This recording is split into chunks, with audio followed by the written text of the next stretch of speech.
Hey everyone, welcome back to another video. Today I'm going to be taking you through a external rotation pails and rails setup. So we're talking about building hip capsule mobility and usable range of motion. The first part of this is going to be a stretch. So I'm going to get down, 90-90 is named for this position where our hips are roughly 90 degrees, knees are roughly 90 degrees. It's just a starting place. So to start with, from there, once I'm on the ground, I want to address what we call our kickstand arm and our spine angle. I want to make sure that my spine is not bending and that I'm not feeling compression on this side, my trail leg side. So to do that, we want to kind of think about lengthening. Probably don't even need my block for this position right now.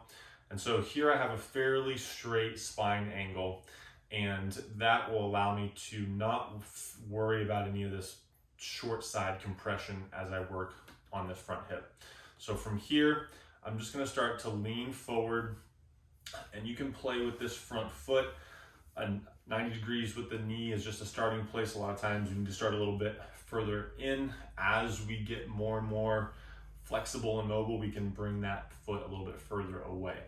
Okay, so from there, we want to think about our belly button being pulled forward by an imaginary string. Staying nice and tall, can walk my kickstand arm forward, and I'm going to stay nice and tall as I reach into the stretch. And it doesn't take too much usually before we start to feel some back hip stretch or some back of the hip stretch on this front leg side. So I'm just going to hold here for about 2 minutes and set a clock, set my watch, my phone, whatever, and just focus on the breath. And what we want to do with the breath is inhale through our nose, exhale through our mouth, and we want our exhale to be a little bit longer than our inhale. So I'm going to think about pushing my tongue to the roof of the mouth, inhaling through my nose. As I exhale, just trying to lengthen that breath a little bit and fully get all my air out, and then just take a nice, natural, easy next breath in. And over the course of 2 minutes, you might start to feel yourself opening up a little bit. Feel free to just gently lean into that space, but we're not trying to drive ourselves forward at the very edge of our comfort level. We want the breath to just be what tells the nervous system that it's okay to lean a little bit further. Once we've spent our 2 minutes here, now we're going to get into our active component. So having a tennis ball handy, what we want to do is put the tennis ball under that knee. I'm going to, whatever position I finished in, I'm just going to back off that just a couple inches. I'm going to have both hands on the floor, spine angle still nice and long, and as I ground my arms, I might kind of feel my shoulders start to round. What we want to do is think about pressing with the shoulders like I'm reaching into the floor. Okay, so from there, that helps stabilize my upper body. I'm going to take a breath in through my nose and exhale all my air. Actively through the mouth, feel the abs brace. You're reaching and pressing into the floor. And now we're going to start our downward press of the knee into the ground. So I'm going to press the knee and the outside of the foot from the pinky toe all the way to the heel, trying to press down. Imagine leaving a dent in the floor. Okay, so I'm getting to push into the ball, push into the ground, and I'm driving up into more and more effort over the course of about 15 seconds. Finishing at my greatest, safest effort, as much downward pressure as I can. I'm going to hold there for 5, 4, 3, 2. As I finish, I'm going to keep the pressure down on the knee and try to lift that foot just enough so that I can slip a piece of paper underneath and hold, still reaching with my arms into the floor, still driving that knee down into the ball.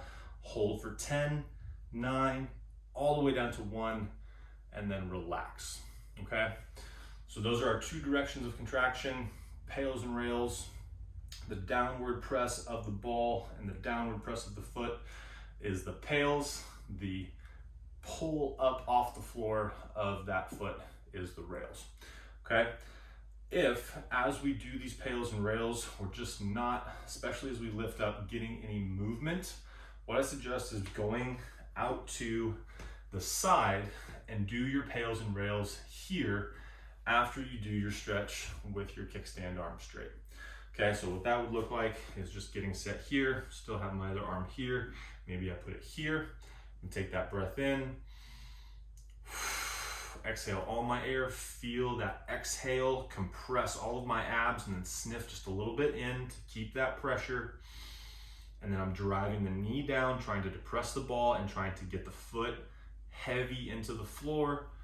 Build up to that greatest, safest effort, hold for 5, and then switch, and then try to lift that foot. And you can see from this position, I get a little bit more lift off when my spine is a little bit further to the side. Hold that for 10, all the way down to 1, and then relax, okay?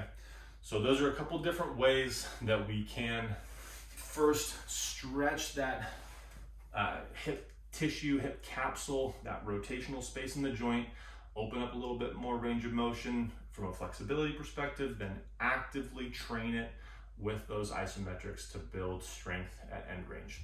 Okay, this is external rotation, hip, pails, and rails. If you have any questions, drop them right below.